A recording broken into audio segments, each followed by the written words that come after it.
Welcome to the Elvis Show. It is a place where we come to connect, to learn, and to grow as we listen to the stories, the insight, and the path of the different guests that we bring to the conversation. It is also a space where we marry communication and inspiration. The goal is always that we rise by lifting others. Warning, this is the high inspiring zone. As such, we have in our studio today an amazing guest. She's very distinctive in all manners of her personality. You will find out soon. But she is actually an international advocate, a champion of public speaking and TEDx speaker. And above all, she is the peacemonger. Please allow me to welcome on the show today, Sarah Khan. Hello, Sarah. How are you doing today? Hello, Elvis. Thank you so much for inviting me to your show. I'm doing excellent. Thank you for accepting the invitation. Thank you for being here. Sarah, let's get right into it. Now, I may have introduced you. I have said a few things about who you are and some of the things that you do. But can you really elaborate and unpack exactly who Sarah Khan is and some of the things that she does? And especially with that term, peacemonger. What does that really mean? Could you really from here, please? Absolutely, Elvis. So who is Sarah Khan? Well, I am pure potentiality seeking expression from the unmanifest to the manifest. Wow. That's actually a philosophical question to the philosophical answer to the question, who am I? As we were talking about philosophy before this. But Elvis, to give you a more realistic answer, so I am a speaker, I am a trainer, I'm an advocate, I am a co-author. But the one that I hold closest to my heart, as you mentioned, is a peacemonger. Now, you know, we've all heard of warmongers, right? But never a peacemonger. And that's because I coined that phrase. So basically, Elvis, basically what I do as a peacemonger is that I passionately and I vigorously promote social harmony by building bridges of understanding between communities through empathy. But you know, here's a catch, Elvis. You cannot be compassionate towards others unless you practice self-compassion first, right? As self-love, right? Wow. Never heard that before. Yeah, because Elvis, self-love is the gateway to empathy. So basically, Elvis, what I do as a peacemonger is that I practice and I promote peace first within and then without. You know, the Sufi poet and our Islamic scholar Rumi, right? You know, Rumi, he once said that this outward spring and garden is a reflection of the inward garden, which means all change begins within. So, yeah, Elvis, and along those lines, you know, apart from giving keynotes and from conducting workshops that teach people how to use communication as a means to create peace, what I also do is I recently found a global support group. It's an online global support group. It's called Awake, Align, Act.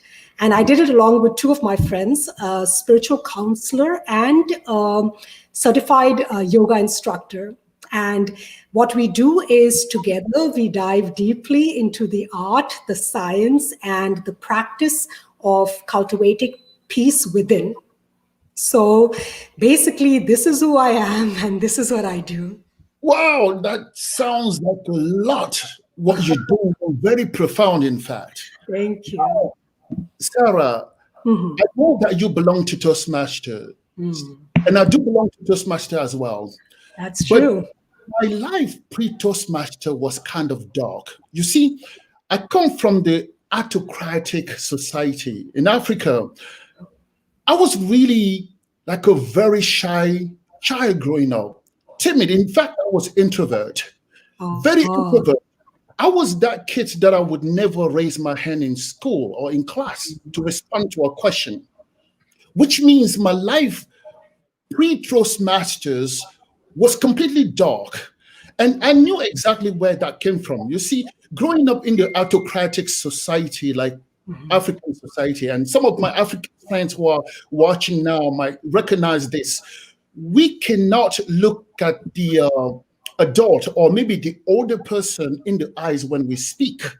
So, without putting us some kind of submissive way in life, so I have developed that so much that I became so shy and I became so timid and even introvert. So, and that's how I grew up to the point that with Toastmasters, I was a very shy, very introvert and timid type of individual. So, tell me a little bit what Sarah Khan was pre-Toastmasters. And for the sake of our guests, Toastmasters is just an organization where you learn how to practice, how to communicate and leadership skills. So Toastmasters, who was Sarah Khan and what did she do? How did she express herself?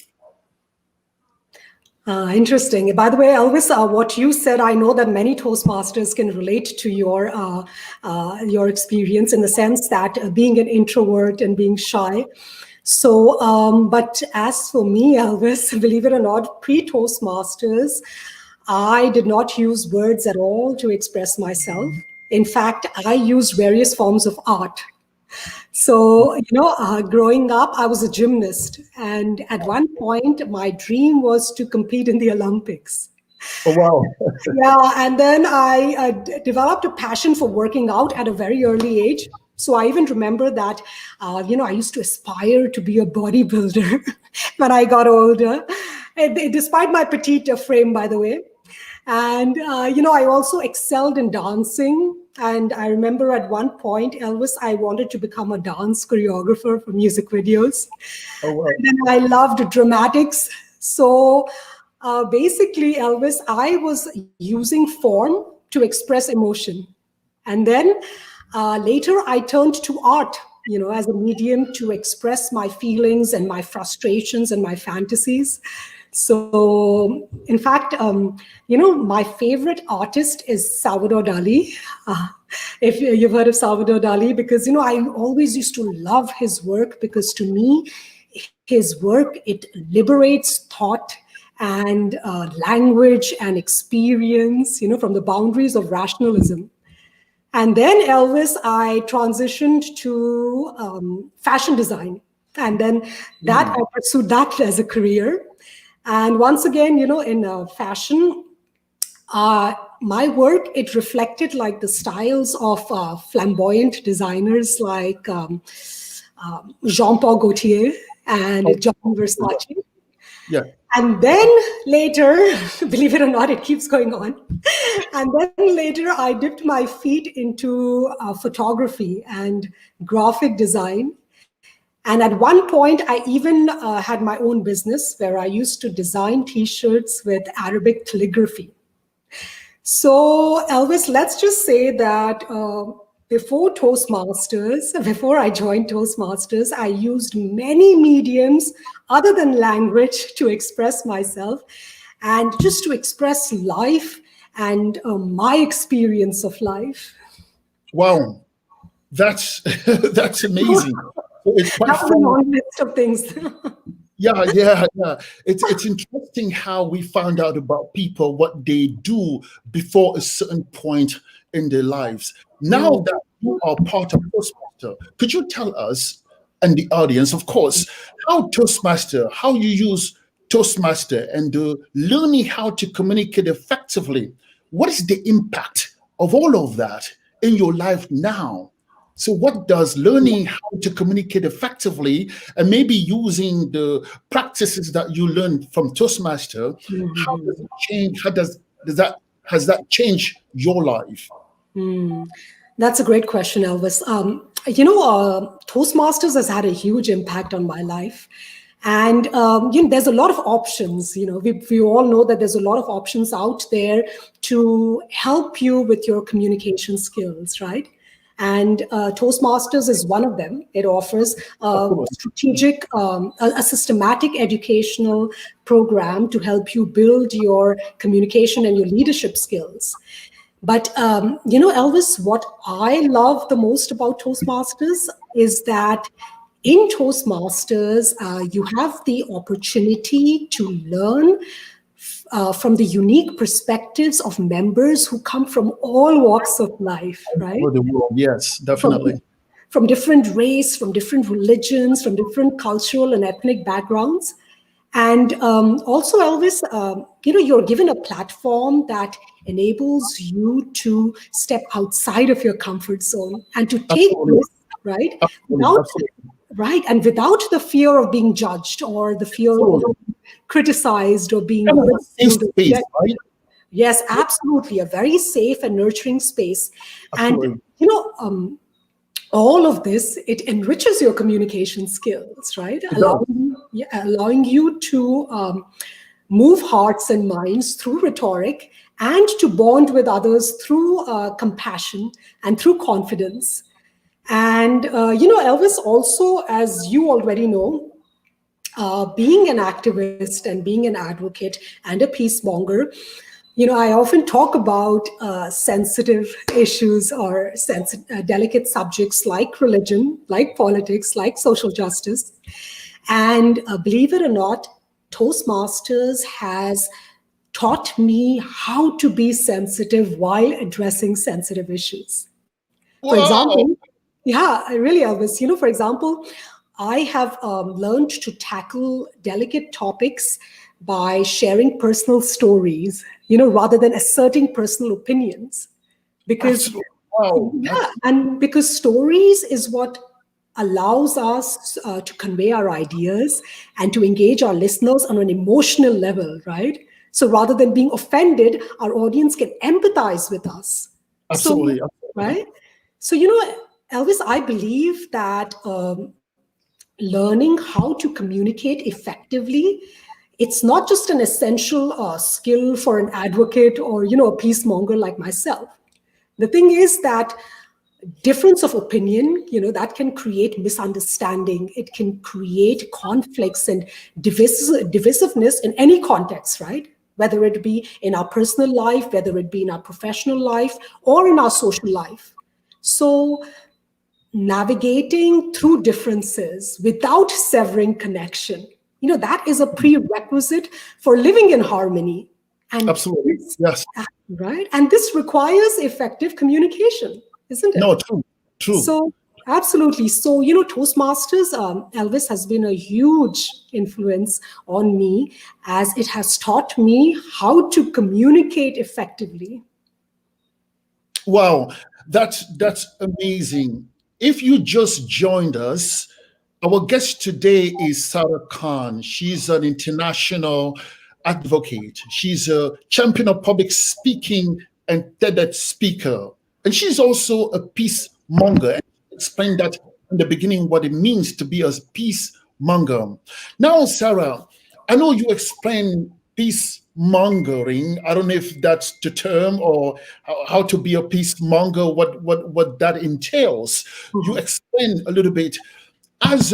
What else do you do as a public speaker on stage all over the world, global stage? So Mm. what else does do you do really with that ability to just be everywhere around the world, being on the biggest stages possible? So explain me a little bit of some of the things that you use, Mm.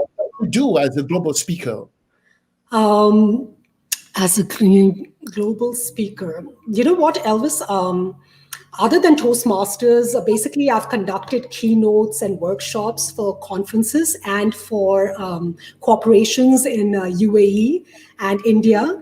And I was also a keynote speaker and a host for HALT Prize, which was in partnership with United Nations. And that was in Turkey last year. But Elvis, the thing is that to me, a global speaker is not to someone who's merely uh, defined by travel, but by message, regardless of platform. Oh So what I wow. mean, yeah, what I mean is, have your messages reached and impacted an audience worldwide? So Wow. Elvis, like my work, for example, in encouraging local communities and to confront Islamophobia, and my work as an advocate for empathy, that has brought me speaking engagements across Southern California, to different schools and also to synagogues and churches. And I've also been featured on TEDx and on Al Jazeera's AJ Plus, then on Jubilee News Media Company and local newspaper. And I've had guest spots on television, on radio, on podcast. And as you know, I've also been featured in Forbes magazine and the Muslims of America and in Toastmasters magazine, which you might have seen too. Wow. But Elvis, thanks to advances in technology, they have all reached a global audience. Absolutely. So, Wow. Elvis, as a public speaker, I also believe that our messages should not be restricted to one platform, for example, to a stage only. I believe that we should use different mediums to inspire and to influence lives. So what I do is I also write articles, I do blogs, I create vlogs. I don't know if you know this, but I also co-authored a book. It's Heidi Lee's Sexy with No Boundaries.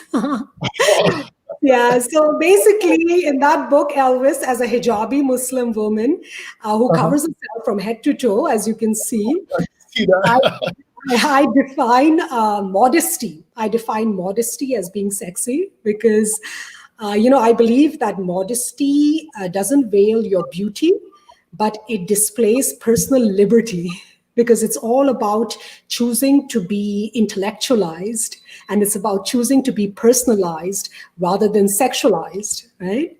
So, Elvis, speakers become global when they realize that their inspirational or their transformational messages should not be restricted to a stage or, to traveling internationally to deliver them.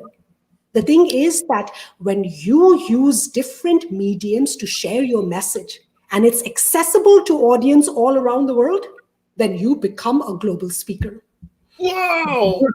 So, this is the bombshell. Really, I never thought it that way. Really, never. I thought you would have to be in stages around the world. Now, quickly, I want to pin in a little bit of question, something that I experience often. I tell you in the form of story. I think it was a couple of years ago, and I did this gig downtown. I went to speak. I went to speak to a group of CEOs from travel agencies to airline companies and hotels and different high-tech enterprises. So now I was to be a keynote speaker at that event. But a few minutes before the event, I started to feel something tiny in my stomach, what we call the butterfly. I went to the restroom, and then actually I started to have a dialogue in my head. I started to tell myself a story that I don't belong there. The proverbial imposter syndrome. I started to tell myself that I don't belong there. Who am I to think that I can go on stage and give messages to these CEOs? Who am I to do such a thing? But the thing is, it was also because I thought, my language is not even English. How could I say something intelligible to these intelligent people? How could I? So I started to tell myself that story. It was the classic imposter syndrome that I was experiencing. So I just want to ask, so have you ever felt something like that when you get on stages around the world? Have you ever felt a little bit of tightening in your stomach, that butterfly, or maybe that imposter syndrome coming in your head? Absolutely, Elvis. In fact, I struggled with imposter syndrome for a very, very long time. But Elvis, I think you already know this because it was featured in Forbes and in Toastmasters magazine. I suffered from severe social anxiety and agoraphobia due to post 9/11 Islamophobic attacks. So I was in intensive therapy for some time. And basically, every time, now it's normal. And in therapy, I was taught that it's normal and natural to, if you feel anxiety, basically anxiety is a normal and natural reaction to a perceived threatening situation. So if you perceive a situation as threatening, then your reaction is normal and natural, the anxiety. But as far as a coping therapy that I use all the time, and I've used it for years since the intensive therapy where I learned it, is, whenever I get anxiety and those butterflies, believe it or not, I say, welcome anxiety, my old friend. I'm not kidding. It actually works, because what you're doing is you are humanizing struggle, right? What you're doing is, instead of trying to shove the anxiety or suppress it or to, push it away, what have you, you're trying to embrace it as just an experience, right? And once you open up to it, so by embracing, I mean open up to it, then you will allow those feelings of anxiety to come and leave on its own accord, just like clouds in the sky. So they just let it come and leave, and then you will be able to experience the anxiety merely as a sensation, your physical, as a sensation, as an emotion, without attaching any judgments to it or any stories to it.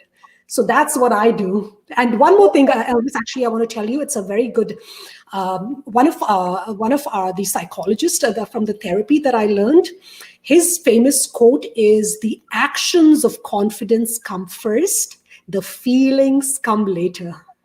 Wow. So tell me if it joins the idea to fake it till you make it, because it might things like the action comes and then the feelings follows. Wow, that's amazing. Wow. Yeah, actually, Elvis, it doesn't even, it's actually even better than fake it. If you fake it, you're not faking anything. All you're doing is you're embracing your vulnerability, and you're allowing pain, you're allowing the anxiety, and then you're taking action despite feeling anxious. So the actions come first. Even if you're feeling anxious, that's okay. Just go ahead and take the actions, and the feelings of confidence will come later. So you're not even faking feeling confident, feeling anxious. Wow. Sarah, that's amazing, and it looks like what you are sharing with us, it's really a good nugget, a golden nugget, in fact. Just a last question as we head to the end of our show now. The very last question is this: if there is any general advice you can give to somebody to help them the idea of communication, idea how to speak a little better, to convey or maybe transfer or translate the message that they hold dear in their heart, what can you advise people about how to about in terms of communication? How can they go about it to do a little better job with communicating with other people around them? What could you really tell those people? Okay, you know what, Elvis, actually, I think I have two things. Elvis, as far as improving our communication or public speaking skills, learning the ABCs or learning the XYZs of communication and public speaking is not the hard part. Now don't get me wrong. What I mean is that learning how to, structure our speeches and master delivery or have that perfect message, all of that is not easy. But once we acquire the knowledge in these areas, and once we apply it and we get enough practice, then crafting and delivering beautiful speeches with profound messages, it becomes easy.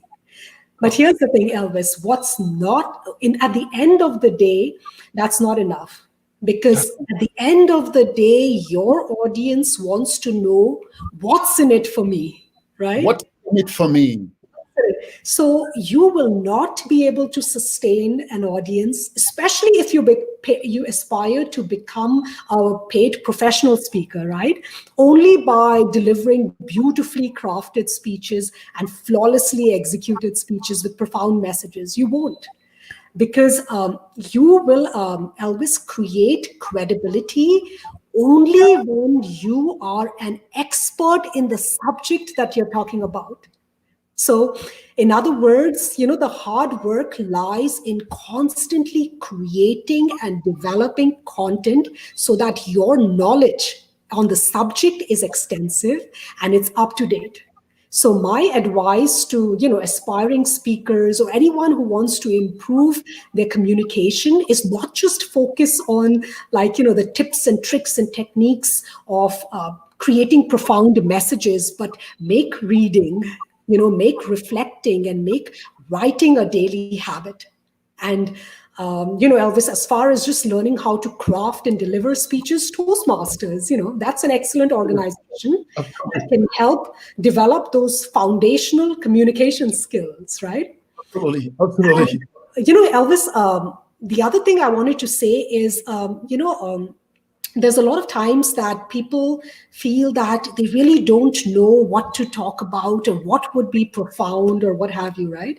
So I think that people should spend some time learning the art and the spirit of storytelling, because as communicators or as public speakers, storytelling is the most important skill needed to connect with your audience, right? Yeah. So if people feel like they don't have enough stories to share, or in my perspective, Elvis, that's worked really well for me, is an exercise called Homework for Life. I don't know if you've heard about it, but it's by Matthew Dix. And basically, Elvis, it is a strategy that helps you generate ideas by reflecting on story-worthy moments during the day. And then during nighttime, you take no more than 5 minutes to jot them down before bedtime. So, it could be something as simple as, like I had written something a couple days ago, and basically I wrote that just 3 bullet points, right? So I wrote something like, I spent 30 minutes with my kittens and I watched them playing. And I was so engrossed that there wasn't a single worrisome thought in my mind throughout that time. And perhaps for the first time, I was living in the present moment. So, then I wrote the moral of my story. You don't have to, you don't need a yoga mat, or you don't need pin drop silence to practice living in the here and now. So that's it. So, yeah. So, Elvis, like this simple, like daily reflective exercise, it enables us to discover that our lives are filled with precious moments that maybe we previously ignored, right? Absolutely, absolutely. So, yeah. Oh, And Elvis, these moments can be fodder for great stories. They can actually change our personal perspectives. They can enable us to find greater meaning in life. So, and you'll never run out of story ideas if you do this homework daily, just like I do it. And the more you do it, Elvis, the more not only will your stories evolve and your messages mature, but you will grow as a human being. So, wow. yeah. Wow, thank you so much. Just a very, very, very last question. Yeah. If there is somebody watching and wanted to learn more about that peacemonger, that lady who is a champion of public speaking and TEDx speaker, an international advocate, where can people find you? Where can people find me? If you Google Sarah Khan Says, like Simon Says, you'll find me on YouTube, on LinkedIn, Facebook, Instagram, my website, or what have you. And, everything I do, Elvis, is available on those platforms. My 90-second inspirational video series that I started a few months ago during COVID. And then my keynotes, my TV interviews, my articles, all of that is there. And also, Elvis, if anybody wants to check out the weekly support group, Awake, Align, Act, you can find a link to the Zoom meeting along with the topic that I'll cover on all of those social media platforms. So people just need to remember the way to find me is to type Sara Khan Says. Sara Khan Says. With that, ladies and gentlemen, it was a plum pleasure having Sara Khan on the show today. And then we took in some of the things that she shared, some of the value, the nuggets, the insight that she shared. And we're going to take that and run with it. We are here to rise by lifting others. We're just about providing values. That was wonderful. Thank you, Sara. Thank you so much for your time, for your effort, for your insight. I cannot be any grateful about your presence on the show. Thank you so much. Thank you so much, Elvis. See you next week on another episode of the Elvis Show. Thank you so much. Thank you. Thank you. Absolutely. Thank you. Bye-bye.